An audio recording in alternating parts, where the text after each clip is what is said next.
Hello student, मैं engineer SK गिरी और आज हम लोग पढ़ेंगे क्लास 11th की पहली चैप्टर मात्रक एवं मापन का लेक्चर नंबर 11। और आज के क्लास में हम लोग पढ़ेंगे विमीय विश्लेषण का उपयोग और इसमें हम लोग सेकेंड उपयोग के बारे में पढ़ेंगे। वो है एक पद्धति के मात्रकों को दूसरे पद्धति में बदलना। इंग्लिश में बोलते हैं इसको conversion of unit from one system to another system. Clear? तो चलिए हम लोग क्लास स्टार्ट करते हैं।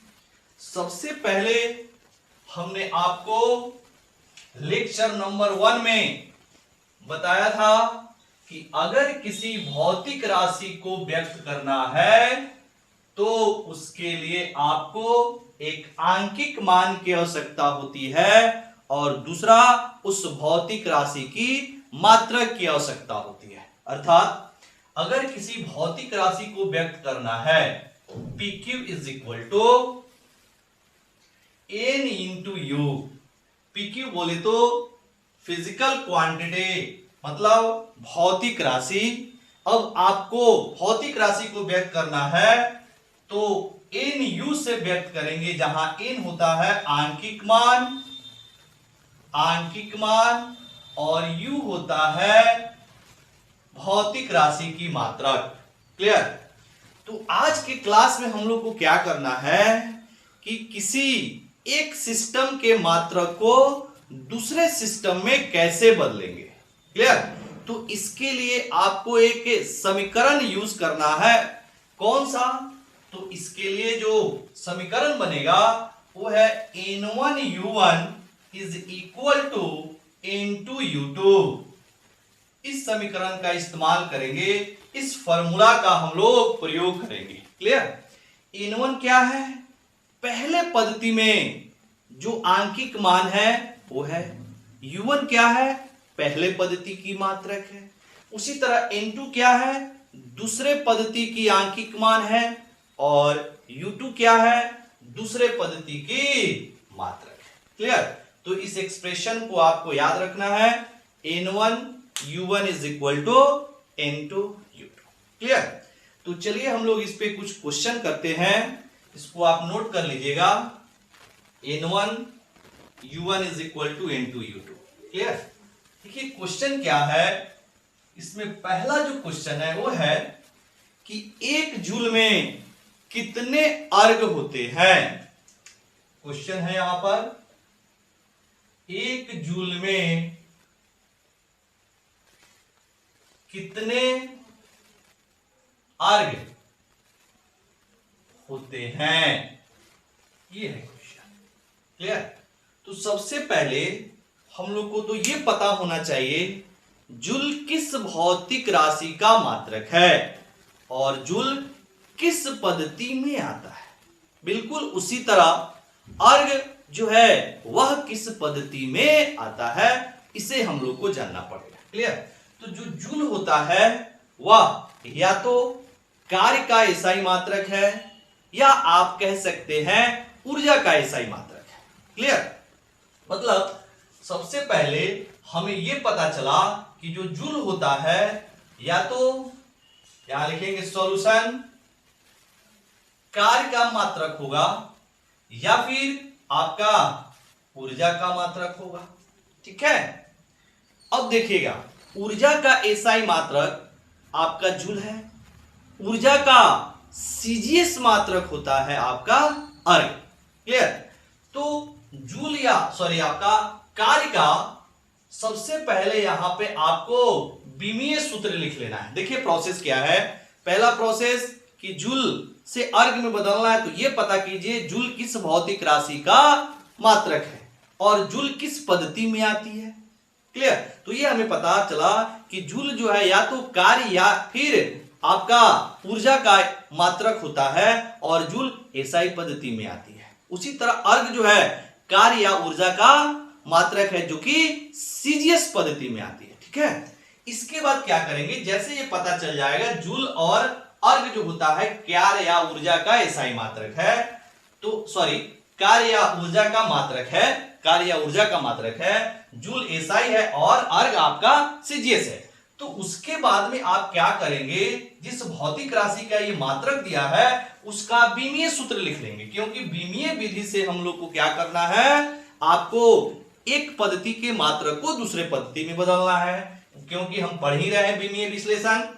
तो आप क्या करेंगे, यहां पर इसकी बीमीय सूत्र लेंगे जो कि होता है ml²t-2।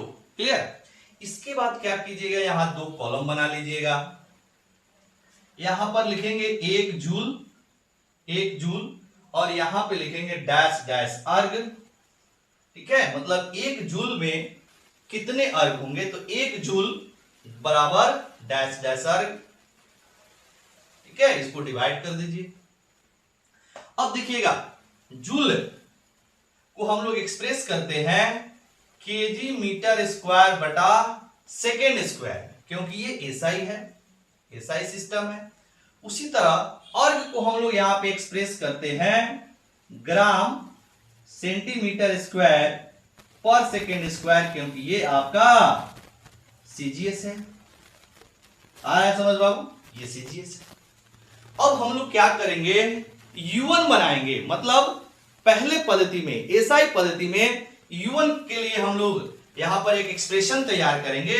U1 मतलब पहले पद्धति की मात्रक के लिए। अब यहां पे देखिएगा, अगर हम लोग पहले पद्धति की जो मात्रक है वो हो जाएगा आपका केजी मीटर स्क्वायर बटा सेकेंड स्क्वायर। अब इसके लिए हम लोग क्या लिखेंगे, N1 का जो मान होगा वो 1 हो जाएगा। M1 मतलब केजी क्या है, द्रव्यमान का मात्रक होता है, तो M1 हो जाएगा 1 केजी। मीटर क्या है, तो वह लेंथ का मात्रक होता है, तो L1 हो जाएगा आपका 1 मीटर। और S क्या है, सेकेंड, जो कि समय का मात्रक होता है, तो T1 बराबर हो जाएगा आपका 1 सेकेंड। तो यहां पे अगर हम लोग U1 बनाए तो U1 इज इक्वल टू हो जाएगा M1 L1 स्क्वायर T1 का पावर -2। क्लियर। इसी तरह आप यहां पर N2 क्या होगा, N2 M2 L2 और T2 निकालिए। तो यहां पे N2 तो हमें निकालना है, यहां पर N2 हमें निकालना है, तो N2 is equal to what, लेकिन यहां पर M1 बोल रहे हैं, यहां पर M2 जो हो जाएगा वो 1 ग्राम होगा, L2 हो जाएगा 1 cm और T2 हो जाएगा 1 सेकेंड, क्योंकि ये आपका सीजीएस मात्रक है, ग्राम सेंटीमीटर स्क्वायर बटा सेकेंड स्क्वायर। तो M2 1 ग्राम, L2 1 सेंटीमीटर और T2 हो जाएगा 1 सेकेंड। अब यहां पे अगर आप U2 बनाएंगे तो M2 L2 स्क्वायर और T2 की पावर -2 हो जाएगा। ठीक है, अब हम लोग चलेंगे जो अभी आपने एक्सप्रेशन तैयार किया था, N1 U1 is equal to N2 U2, इस एक्सप्रेशन का हम लोग यहां इस्तेमाल करेंगे। पहले इसको नोट कर लीजिएगा, हो गया। चलिए, अब यहां पे फॉर्मूला जो हमने तैयार किया था वो यहां पर यूज करने वाले हैं।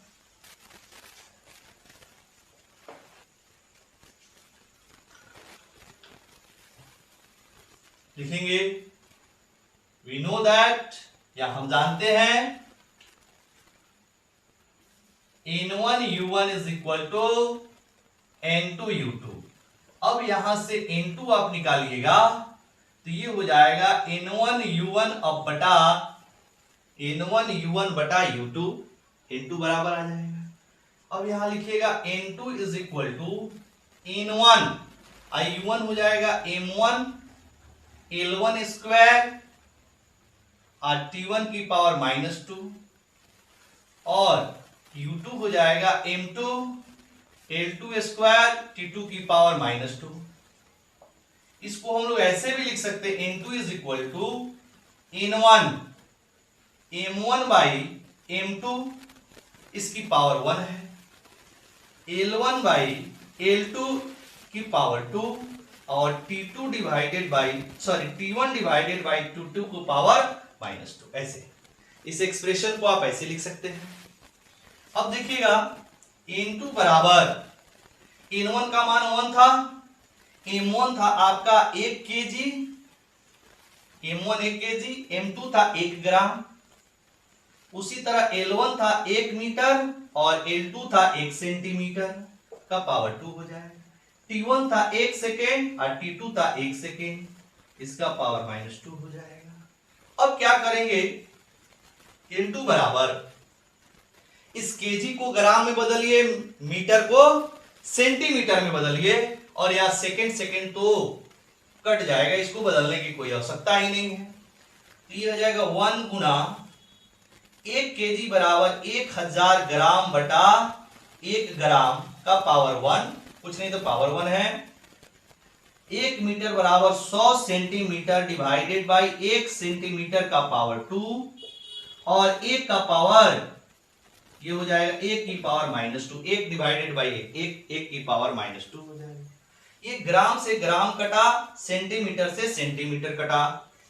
अब यहां देखिएगा N2 बराबर हो जाएगा 1 गुना 1000 का पावर 1 मतलब 1000 गुना यहां पर 100 का स्क्वायर है, मतलब 100 का स्क्वायर लिख सकते हैं, 100 गुना 100, ठीक, ऐसे लिख सकते हैं। और फिर यहां पर 1 का पावर -2 है तो 1 का कुछ भी पावर 1 ही देगा, है कि नहीं।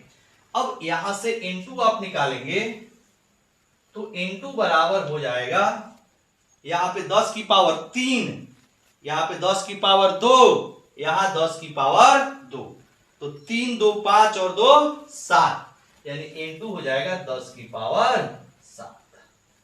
इसका मतलब है कि 1 जूल बराबर 10 की पावर 7 अर्ग, 1 जूल बराबर 10 की पावर 7 अर्ग, क्योंकि आपका N2 का मान कितना निकला, 10 की पावर 7 निकला। तो N2 आपका 10 की पावर 7 होगा। तो 1 जूल में 10 की पावर 7 अर्ग होते हैं, इसको आप याद भी रखेंगे। इस प्रोसेस से जैसे आपने निकाला, ये हो गया आपका क्वेश्चन करने का तरीका। और ये जो आपको परिणाम मिला है, रिजल्ट जो मिला है, इस रिजल्ट को आपको याद भी रखना है कि 1 जूल में 10 के पावर 7 अर्ग होते हैं। इसका इस्तेमाल आप क्वेश्चन में भी कर सकते हैं। ठीक, क्लियर हुआ। चलिए इसको नोट कीजिएगा, फिर अगले क्वेश्चन पे चलते हैं। अगला क्वेश्चन पे चलते हैं, हो गया। आइए नेक्स्ट क्वेश्चन है कि 1 न्यूटन में कितने डाइन होते हैं।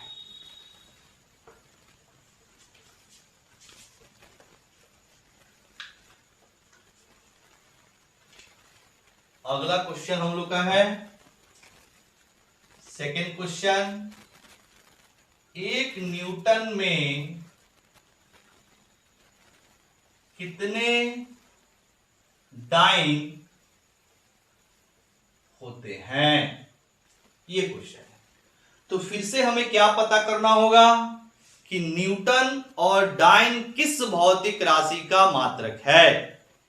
तो न्यूटन और डाइन जो होता है वह बल का मात्रक होता है। ठीक, तो बल का सबसे पहले आपको विमीय सूत्र लिखना होगा। सॉल्यूशन, बल का जो मात्रक होता है वह न्यूटन और डाइन दोनों होता है। अब बल का जो विमीय सूत्र होता है वो mLT-2 होता है। क्लियर। अब देखिएगा, जो न्यूटन होता है वो सीजीएस मात्रक में बल का मात्रक है, और जो डाइन होता है, जो न्यूटन होता है वो सीजीएस नहीं, जो न्यूटन होता है वो एसआई पद्धति की मात्रक है, और जो डाइन होता है वह सीजीएस पद्धति की मात्रक है। क्लियर। तो फिर से आप क्या करेंगे, यहां पर बल के लिए ऐसे 2 पार्ट बनाएंगे। आपका 1 न्यूटन जो होता है वह केजी मीटर बटा सेकेंड स्क्वायर के बराबर होता है न्यूटन। और ये आपका एसआई पद्धति में है। उसी तरह आपको यहाँ पर डैश डैश डाइन निकालना है। डाइन जो होता है वह ग्राम सेंटीमीटर पर सेकेंड स्क्वायर के बराबर होता है, क्योंकि ये आपका सीजीएस पद्धति की मात्रक है। ठीक है, तो यहां पर N1 आपका 1 हो जाएगा और M1 कितना हो जाएगा, 1 केजी आपका द्रव्यमान का मात्रक है, तो M1 हो जाएगा 1 केजी, L1 हो जाएगा 1 ग्राम और T1 हो जाएगा आपका 1 सेकेंड। ठीक है, क्योंकि आपका द्रव्यमान, लंबाई और समय का मात्रक है। तो इसके लिए आप N1 बनाएंगे तो M1 L1 और T1 का -2 होगा। M1 L1 और T1 का पावर -2 हो जाएगा U1 ये U1 हो जाएगा। N1 का मान 1 है तो U1 ये आ जाएगा। उसी तरह अगर यहाँ पे N2 की वैल्यू निकाल लेनी है, डैश डैश में N2 भराएगा, N2 की वैल्यू निकाल लेनी है। M2 हो जाएगी 1 ग्राम, L2 हो जाएगी आपका 1 सेंटीमीटर और T2 हो जाएगी आपका 1 सेकेंड। और यहां पे आप U2 बनाएंगे तो M2 L2 और T2 की पावर -2 होगा। सेकेंड यूनिट क्या होगा, M2 L2 T2 की पावर -2 और पहली यूनिट कितना हो जाएगा, M1 L1 T1 का पावर -2। ठीक, अब फिर से जो हम लोग एक्सप्रेशन तैयार किया था N1 U1 बराबर N2 U2 उसका प्रयोग करेंगे। इसको नोट कर लीजिएगा। हो गया, आइए अब लिखेंगे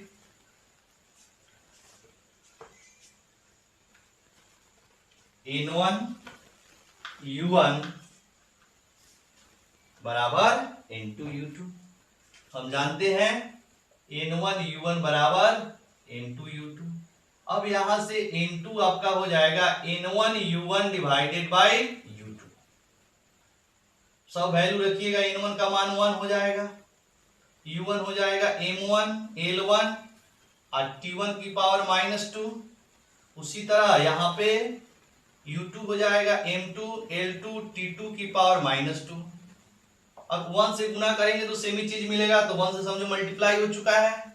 अब इसको लिख सकते हैं M1 डिवाइडेड बाय M2, कुछ नहीं तो पावर 1 है, L1 डिवाइडेड बाय L2, कुछ नहीं तो पावर 1 है, और T1 डिवाइडेड बाय T2 इसकी पावर -2 है।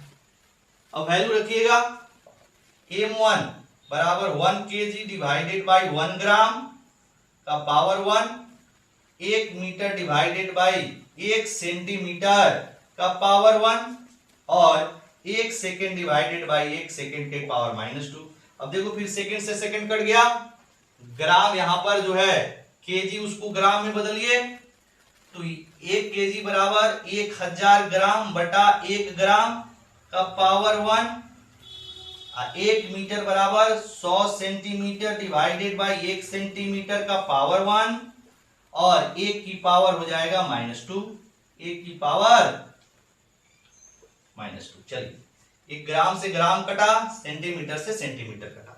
अब 1000 का पावर 1 है तो क्या हो जाएगा, यहां पर लिखेंगे N2 इज इक्वल टू 1000 का पावर 1 1000 होगा, गुना यहाँ 100 का पावर 1 है तो 100 हो जाएगा, और 1 की पावर -2 है तो 1 की पावर कुछ भी आपका 1 ही देगा। अब देखिएगा N2 बराबर ये 10 की पावर 3 है, ये 10 की पावर 2 लिख सकते हैं ऐसे, 10 की पावर 3 गुना 10 की पावर 2, तो N2 बराबर हो जाएगा 10 की पावर 5। क्लियर, N2 की वैल्यू निकल गई 10 की पावर 5।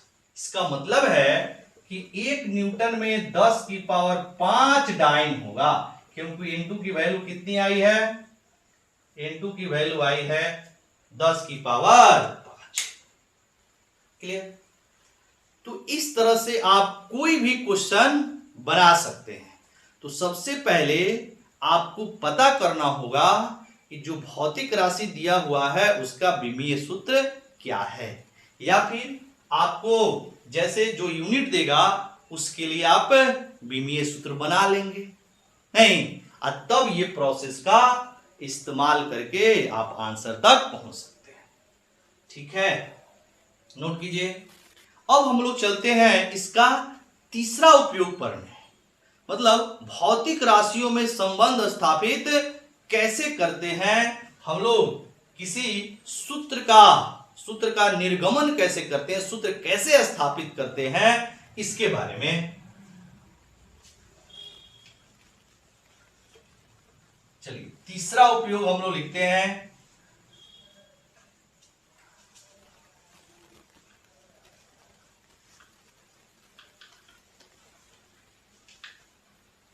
तीसरा उपयोग है भौतिक राशियों में संबंध स्थापित करना, संबंध स्थापित करना, भौतिक राशियों में संबंध स्थापित करना, इस तरह से।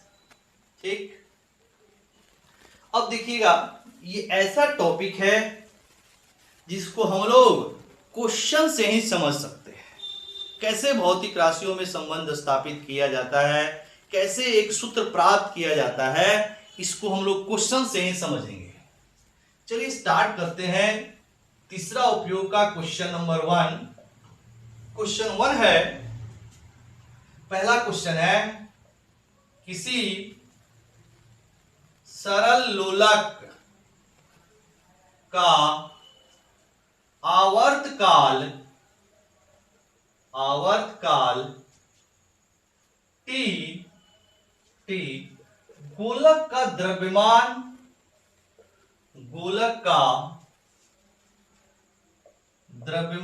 m,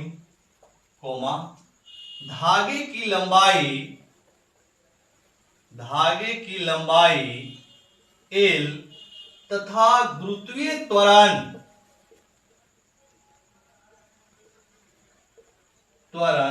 स्मॉल g पर निर्भर करता है। Full stop. विमीय विधि द्वारा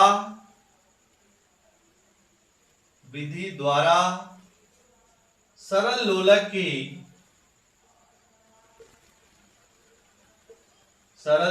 की आवर्तकाल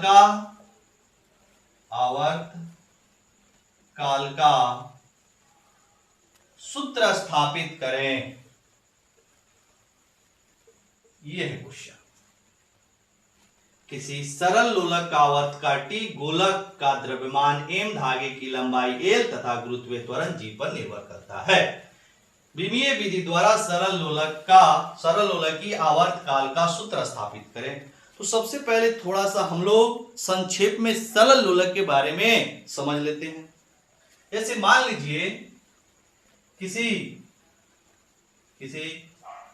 फिक्स पार्ट में एक धागे में एक द्रव्यमान को ऐसे बांध के लटका दिया गया है।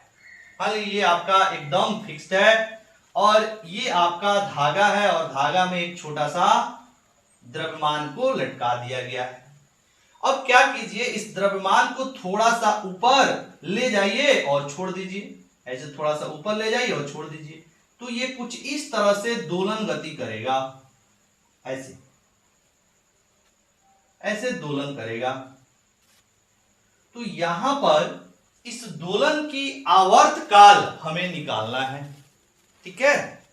और इसमें जो गोलक का द्रव्यमान है वो m है, धागे की लंबाई L है और इस पर जो गुरुत्वीय त्वरण लग रहा है वो g है, ठीक है। तो इस सरल लोलक की जो आवर्तकाल है इसका सूत्र स्थापित करने के लिए दिया हुआ है कि सरल लोलक का आवर्तकाल धागे की लंबाई, गोलक का द्रव्यमान और गुरुत्वीय त्वरण पर निर्भर करता है। तो कैसे लिखते हैं इस स्टेटमेंट को इस कथन को देखिएगा, सरल लोलक का आवर्तकाल t जो है वह डिपेंड करता है, निर्भर करता है, उसको आप लिखेंगे ऐसे कि जो आवर्तकाल है वो समानुपाती है गोलक के द्रव्यमान का पावर a, धागे की लंबाई की पावर b और गुरुत्वीय त्वरण का पावर c। मतलब जो आपका सरल लोलक का आवर्तकाल है वह द्रव्यमान के a घात पर निर्भर कर रहा है, लंबाई के b घात पर निर्भर कर रहा है और गुरुत्वीय त्वरण के c घात पर निर्भर कर रहा है। तो यहां पर a, b और c का मान आपको विमीय विधि द्वारा प्राप्त कर लेना है। ठीक है, कैसे करेंगे? तो सबसे पहले इस समानुपाती को बराबर में बदलने के लिए एक हम लोग नियतांक लेते हैं। ये जो नियतांक लेते हैं ये आपका विमाहीन होता है। क्या होता है बाबू? विमाहीन नियतांक होता है। तो t बराबर हो जाएगा m की पावर a, l की पावर b और g का पावर c। इसको ले लीजिएगा समीकरण नंबर 1। ठीक है, अब क्या करते हैं हम लोग, दोनों पक्षों की विमीय सूत्र लिखते हैं इसकी। तो लिखेंगे यहां पर दोनों पक्षों की विमाय लिखने पर, पहले इस क्वेश्चन को आप नोट कीजिएगा पॉज करके। हो गया? चलिए अब यहां पर लिखेंगे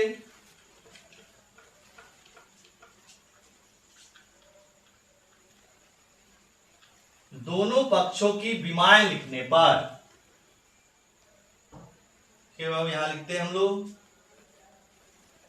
दोनों पक्षों की विमाय लिखने पर। अब देखिएगा LHS में आवर्तकाल मतलब समय, आवर्तकाल मतलब समय, तो समय की जो विमा होगी वो हो जाएगी m की पावर 0 l की पावर 0 t, यानी स्टैंडर्ड फॉर्म में हमने लिखा, बराबर k क्या है? विमाहीन नियतांक है। यहां पर लिख सकते हैं विमाहीन नियतांक। ठीक, मतलब इसका कोई विमा नहीं होगा। m है आपका द्रव्यमान, तो द्रव्यमान है इसका m होता है विमा, द्रव्यमान का पावर a, m का पावर a हो गया। l क्या है? लंबाई, धागे की लंबाई, तो l की पावर यहां b हो जाएगा। और g जो है गुरुत्वीय त्वरण है, तो गुरुत्वीय त्वरण होता है lt पावर -2, यहां पर ये आ जाएगा इसकी पावर c। ठीक है, होल पावर c हो जाएगा। अब इसको ऐसे लिख सकते हैं m0 l0 t, और सॉल्व करेंगे तो m का पावर a और यहां पर l की पावर b, फिर l की पावर c और फिर यहां l का पावर हो जाएगा, सॉरी t की पावर हो जाएगा -2c। चूंकि ये lt का पावर -2 इनका होल पावर c है, तो l का पावर भी c हो जाएगा और t की पावर हो जाएगा -2c, क्योंकि पावर पावर में गुना हो गया। अब देखिएगा इसको थोड़ा सा हल किया जाए, तो m का पावर 0 l का पावर 0 t बराबर m का पावर a और l का पावर इसको लिख सकते हैं b प्लस c, बेस बराबर है तो घात इसका जुड़ जाएगा और t का पावर हो जाएगा -2c।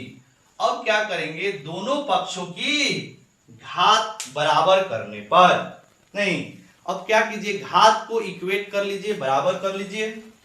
इसको मिटा दे रहे हैं जी, ये याद रखेंगे। क्वेश्चन नंबर 1 जो है वो है t बराबर k m का पावर a, l की पावर b और c की पावर, सॉरी g की पावर c, इसको याद रखना है।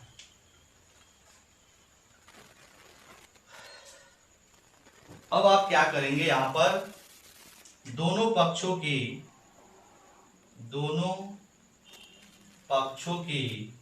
घात बराबर करने पर, घात बराबर कीजिए।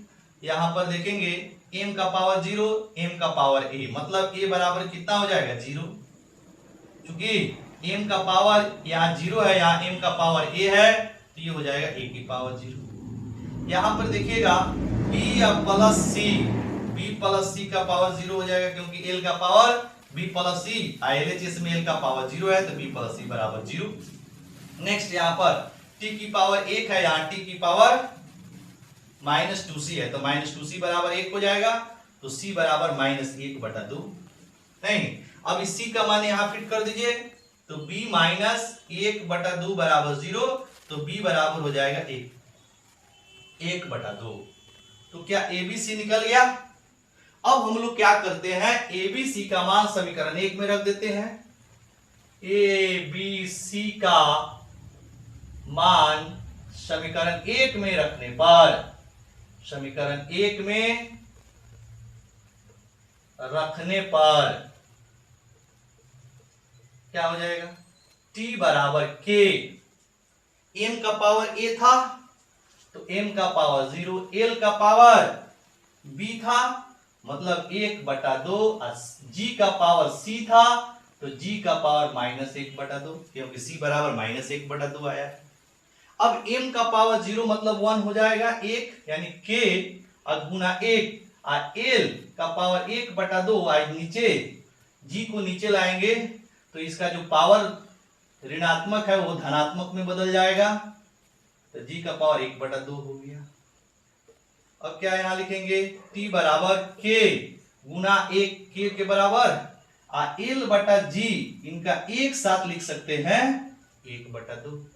नहीं तो इसको अब ऐसे भी लिख सकते हैं टी के रूट अंडर एल बाई जी, क्योंकि 1/2 का मतलब होता है वर्गमूल, स्क्वायर रूट, तो ये हो जाएगा रूट अंडर एल बाई जी। तो जो आपका सरल लोलक का आवर्त काल है उसका जो सूत्र मिला वो है टी बराबर के रूट अंडर एल बाई जी। अब यहां पर के का जो मान है वह विमीय विधि से प्राप्त नहीं किया जा सकता, इसको आप प्रयोग के आधार पे प्राप्त कर सकते हैं। ठीक है, तो पाया गया प्रयोग के आधार पर के का मान 2 पाई के बराबर, तो यहां लिखेंगे प्रयोग के आधार पर के बराबर 2 पाई, प्रयोग के आधार पर क्या मिला, के बराबर 2 पाई। तो यहां पे अब जाके आवर्त काल का सूत्र प्राप्त हुआ, t बराबर 2 पाई एल बटा रूट अंडर एल बटा, तो ये आपका सरल लोलक का आवर्त काल का सूत्र है। ठीक है, इसको पॉज करके नोट कीजिएगा। हम लोग एक और क्वेश्चन करते हैं, इसको पॉज करके नोट कीजिएगा। हो गया, चल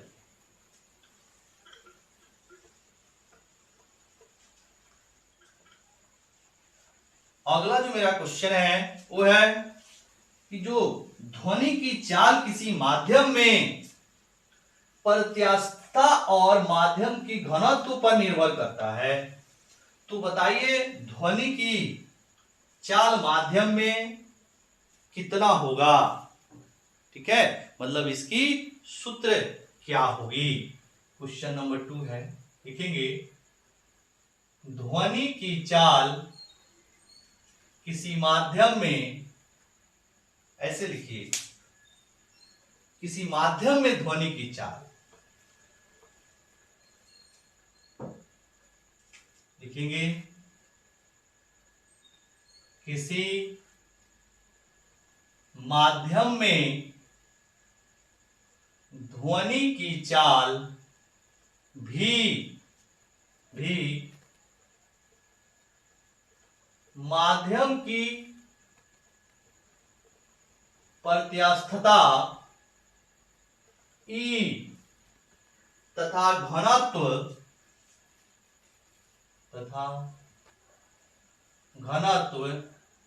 डी पर निर्भर करती है। Full stop. विमीय विधि द्वारा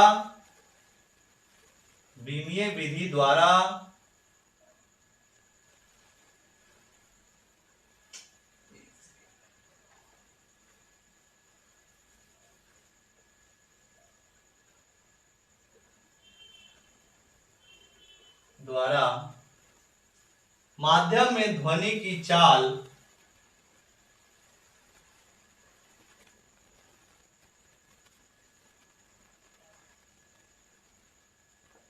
का सूत्र स्थापित करें। ये है क्वेश्चन। कैसे बनाएंगे? एकदम बिल्कुल जो अभी हमने क्वेश्चन नंबर 1 किया है उसी के आधार पर इस क्वेश्चन को भी हम लोग सॉल्व करेंगे, बनाएंगे। तो ध्वनि की जो चाल है वह किस पे निर्भर कर रहा है? तो माध्यम की प्रत्यास्थता और घनत्व पे। तो इसको कैसे लिखेंगे कि भी समानुपाती e के पावर a और d की पावर b। लिखेंगे कि जो ध्वनि की चाल है वह प्रत्यास्थता के a घात के समानुपाती और घनत्व के b घात के समानुपाती है। ठीक है, इसको ऐसे लिख देंगे। और यहां पर फिर भी बराबर लिखेंगे k e की पावर a और d की पावर b। फिर यहां पर जो k है वो क्या है? विमाहीन नियतांक है। इसको ले लीजिएगा फिर से समीकरण नंबर 1। अब दोनों पक्षों की विमाएं लिखिए। दोनों पक्षों की विमीय सूत्र लिखने पर क्या होगा? इधर आपका वेग है, चाल है, ध्वनि की चाल है, तो इसकी विमीय सूत्र हो जाएगा m0 L t-1 बराबर k का तो कुछ विमा होगा नहीं, e है आपका प्रत्यास्थता। प्रत्यास्थता का जो विमा होता है वो होता m l का पावर -1 t का पावर -2 का पावर यहाँ होल पावर a हो जाएगा। अब घनत्व है तो घनत्व m l का पावर 3। घनत्व बराबर होता है द्रव्यमान बटा आयतन। तो ये हो जाएगा m l का पावर -3 का होल पावर b हो जाएगा। अब इसको थोड़ा सा हल किया जाए। m की पावर 0 l t का पावर -1 बराबर यहां देखिएगा m का पावर a है, यहां m का पावर b है, तो ये हो जाएगा m का पावर a प्लस b। फिर अब देखिएगा l का पावर -a और यहां पर a का पावर b, l का पावर -3b। तो ये हो जाएगा l का पावर -a -3b। अब यहां पर t की पावर -2a, यहां पे देखिए t की पावर -2a और इधर आपका है ही नहीं, t की पावर हो जाएगा -2a। ठीक, अब फिर से वही काम, दोनों पक्षों की घात बराबर करने पर, दोनों पक्षों की घात बराबर करने पर, अब देखिएगा यहां पर m का पावर 0 है, या m का पावर a प्लस b है, तो a प्लस b बराबर 0 हो जाएगा। यहां देखिएगा t पहले l से पहले आप t की पावर को इक्वेट करेंगे तो आसानी से a निकाल लेंगे। देखिएगा t वाला अगर हम लोग घात बराबर करें तो यहाँ पर -1 है और यहाँ पे -2a है, तो -2a बराबर 1 हो जाएगा, सॉरी -1, तो a बराबर हो जाएगा -1 बटा -2, तो a बराबर हो गया 1 बटा 2। अब इसी a का मान यहाँ पे फिट कर दीजिए, तो a अब प्लस 1 बटा 2 बराबर 0, 1 बटा 2 अब प्लस b बराबर, क्योंकि a का मान रखना है ना, 1 बटा 2 अब प्लस b बराबर 0, तो b बराबर हो जाएगा आपका -1 बटा 2, क्योंकि 1 बटा 2 दाहिने तरफ जाएगा, पॉजिटिव है, निगेटिव हो जाएगा। अब देखिएगा l का पावर इक्वेट करने से हमें कोई लाभ नहीं मिला। ठीक है, मतलब आप करेंगे a और यहां से भी आप निकाल सकते हैं, a का पावर निकाल के ये क्या हो जाएगा -a अब -3b बराबर यहां पे 1 लिखेंगे तो इससे भी बनेगा, इससे भी आपका b का मान -1/2 ही आएगा, ठीक ना। तो आप यही वाले चीज को यूज कर लीजिए। जब हम लोग आसानी से निकल गया तो फिर यहां क्यों जाए, ऐसे करेंगे तो देखिए यहां से भी आप b निकालेंगे तो सेम चीज आएगा। देखिए कैसे, ये हो जाएगा -1/2, ठीक, -3b बराबर 1। नहीं, अब क्या करते हैं, इसको इधर ले जा रहे हैं, इसको इधर ला रहे हैं, तो -1/2 -1 बराबर -3b। इसको जब सॉल्व करेंगे तो -3/2 बराबर -3b है ना आएगा। तो ये इधर प्लस हो जाएगा, ये इधर जाएगा तो प्लस होगा, ठीक। 3b को दाहिने ले जाइए तो प्लस हो गया, एक को बाएं लाएंगे तो माइनस हो गया, -2 और -1 मिलके -3/2, हाँ कट गया। यहां से 1 सेकेंड, 3 से 3 ना कटेगा तो b बराबर कितना आ गया, यहां से b बराबर, यहां से भी -1/2 आ रहा है। तो कोई भी आप समीकरण यूज करके b का मान निकाल सकते हैं, ठीक है। b बराबर -1/2 और a बराबर 1/2। अब क्या करेंगे, समीकरण 1 में इनका मान रख दीजिए। इसको नोट कीजिएगा बाबू, इसको नोट कीजिए जल्दी से, पॉज करके नोट कर लीजिएगा। अब हम लोग लिखेंगे समीकरण 1 में a और b का मान रखने पर, इसको मिटा रहे हैं। समीकरण 1 में a और b का मान रखने पर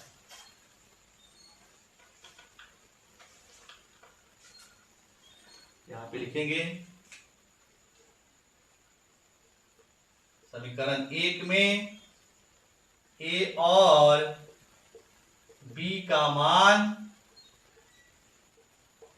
रखने पर क्या मिलेगा, v बराबर k e का पावर e का पावर a का जो मान आया था वह +1/2 आया था, और d का पावर b का जो मान आया था वो -1/2 आया था। अब इसको ऐसे भी लिख सकते हैं क्या, k e का पावर 1/2 और d का पावर भी 1/2 बटा में, क्योंकि ऊपर आपका माइनस में नीचे आएगा तो प्लस हो जाएगा। अब इसको ऐसे लिख सकते हैं k e/d का होल पावर 1/2, और 1/2 का मतलब अभी हम लोग देखे हैं रूट e/d। अब ये हुआ आपका ध्वनि का चाल माध्यम में। अब प्रयोग के आधार पे फिर k का जो मान है आप विमीय विधि से नहीं प्राप्त कर सकते, तो प्रयोग के आधार पे पता चला k का मान 1 होता है। क्या लिख सकते हैं, प्रयोग के आधार पर k बराबर 1, तो ध्वनि का चाल माध्यम में v बराबर k का मान 1 हो गया, तो e/d का अंडर रूट। तो माध्यम में जो ध्वनि की चाल होती है वह √e/d के बराबर होता है, क्लियर। तो इस तरह से आप बहुत सारे क्वेश्चन को सॉल्व कर सकते हैं, प्रोसेस आपका सेम रहेगा, क्लियर। अब हम लोग चलते हैं कि जो आप विमीय विश्लेषण पढ़ा है उसकी कुछ लिमिटेशन है, इसकी कुछ सीमाएं हैं। हर जगह आप विमीय विधि इस्तेमाल करके सूत्र स्थापित नहीं कर सकते हैं। जैसे अभी आपने देखा जो विमाहीन नियतांक k है उसका मान विमीय विधि से प्राप्त नहीं किया जा सकता है, उसके लिए आपको प्रयोग करने पड़ेंगे, प्रयोग से आपको प्राप्त करना होगा ना। तो अब इसकी जो लिमिटेशन है इसको हम लोग यहां पे समझ रहे हैं। चलिए इसको पॉज करके नोट कर लीजिएगा।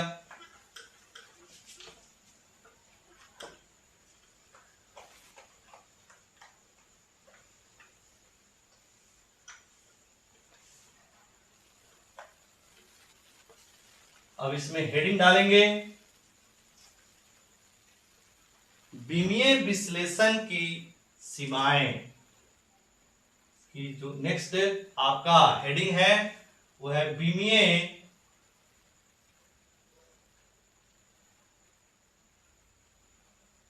विश्लेषण की सीमाएं। तो इसकी पहली सीमा क्या है कि जो विमाहीन नियतांक या समानुपाती नियतांक के जो है उसका मान इस विधि से प्राप्त नहीं किया जा सकता। लिखेंगे इस विधि द्वारा समानुपाती नियतांक या विमाहीन नियतांक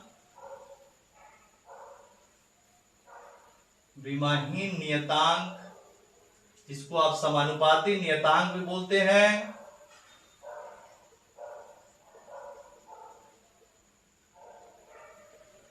समानुपाती नियतांक के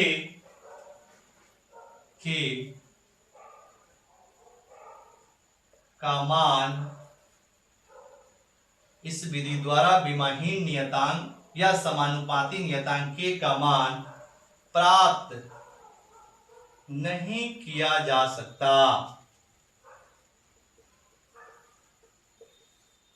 फुल स्टॉप। इसे प्राप्त करने के लिए या इसे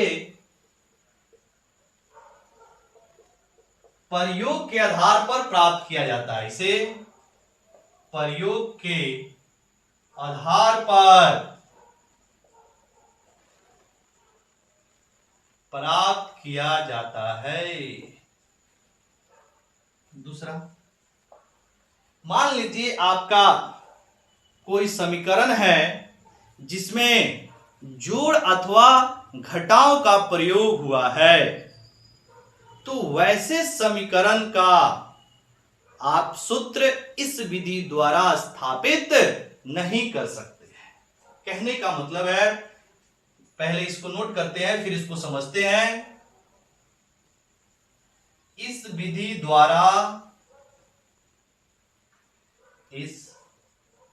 द्वारा जोड़ एवं घटाव पदों वाले समीकरण का सूत्र स्थापित नहीं किया जा सकता, स्थापित नहीं किया जा सकता है। मतलब जैसे मान लीजिए फॉर्मूला है v बराबर u प्लस एटी, मतलब ये जो आपका अंतिम वेग है प्रारंभिक वेग प्लस एटी के बराबर है। अगर इस तरह का कहीं पे समीकरण आपको दिख रहा है तो फिर इस विधि द्वारा आप इस सूत्र को प्राप्त नहीं कर सकते, क्योंकि इसमें जोड़ का इस्तेमाल हुआ है। मान लीजिए कोई ऐसा आपका समीकरण जिसमें घटाव भी इस्तेमाल हुआ है, तो फिर यहां पर ये जो आपका विधि है वो फेल कर जाता है। इसमें क्या होगा कि जैसे आप लिखेंगे कि जो अंतिम वेग है वह प्रारंभिक वेग, त्वरण और समय पे निर्भर करता है, ठीक है। तो जब आप लिखेंगे v समानुपाती u a t और विमीय विधि से इसके लिए जब आप सूत्र स्थापित करने जाएंगे तो या तो इसमें u प्राप्त होगा और नहीं तो at प्राप्त होगा, ठीक है, क्योंकि u और at दोनों की विमाएं आपस में समान होगी। ये दोनों एक साथ प्राप्त इस विधि से नहीं कर सकते हैं, या तो u मिलेगा और नहीं तो at मिलेगा। जब आप दोनों तरफ के विमाएं को लिखेंगे, जो घात है उसको बराबर करेंगे तो या तो u मिलेगा नहीं तो at मिलने वाला है, ठीक है। तो फिर यहां पर ये विधि क्या कर जाती है, फेल कर जाती है। तो इस तरह के समीकरण में इस विधि का प्रयोग आप नहीं कर सकते, यहां पर ये जो आपका विधि है वो फेल कर जाता है। तीसरा इसका जो सीमा है वो क्या है कि इस विधि द्वारा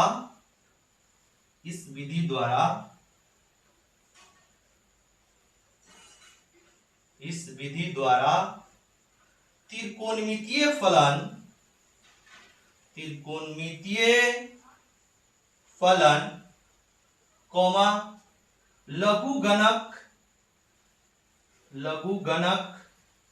तथा चरघातांक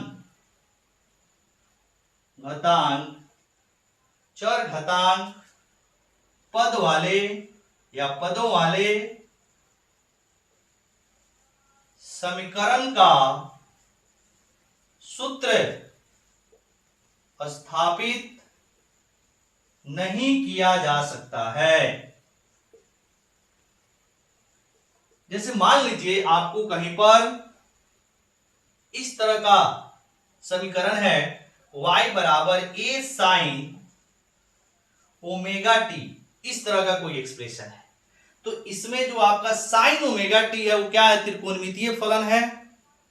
तो त्रिकोणमितीय फलन जो है इसकी कोई विमा नहीं होती है, नहीं, मतलब y बराबर a साइन ओमेगा टी है, तो साइन ओमेगा टी क्या है? त्रिकोणमितीय फलन है। त्रिकोणमितीय फलन का कोई विमा नहीं होती है।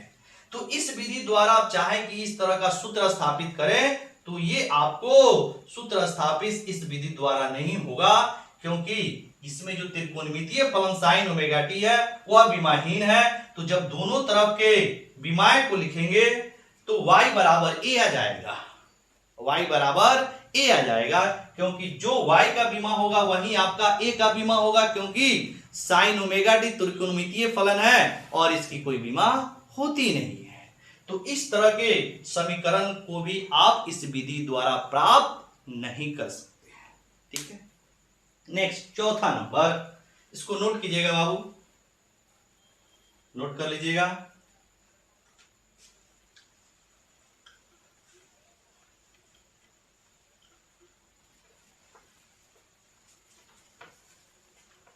अब मान लीजिए किसी समीकरण में 3 पद है और उसमें 2 पदों का विमाएं एक समान हो, तो वैसे पद का भी आप एक्सप्रेशन यानी कि जो सूत्र है इस विधि द्वारा आप स्थापित नहीं कर सकते। मतलब चौथा नंबर क्या बोलती है कि किसी समीकरण में एक से अधिक भौतिक राशियों का विमा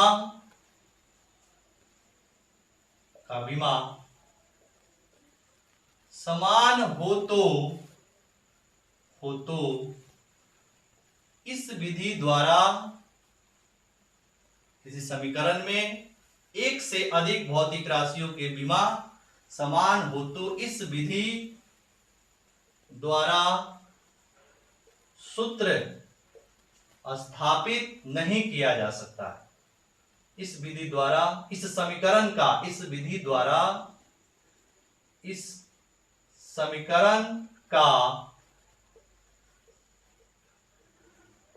सूत्र स्थापित नहीं किया जा सकता है। क्लियर? मतलब जैसे मान लीजिए जो आपका स्वरित्र की आवृत्ति होती है, इंग्लिश में टनिंग फोक बोलते हैं, उसकी जो आवृत्ति होती है वह d/L² इंटू v,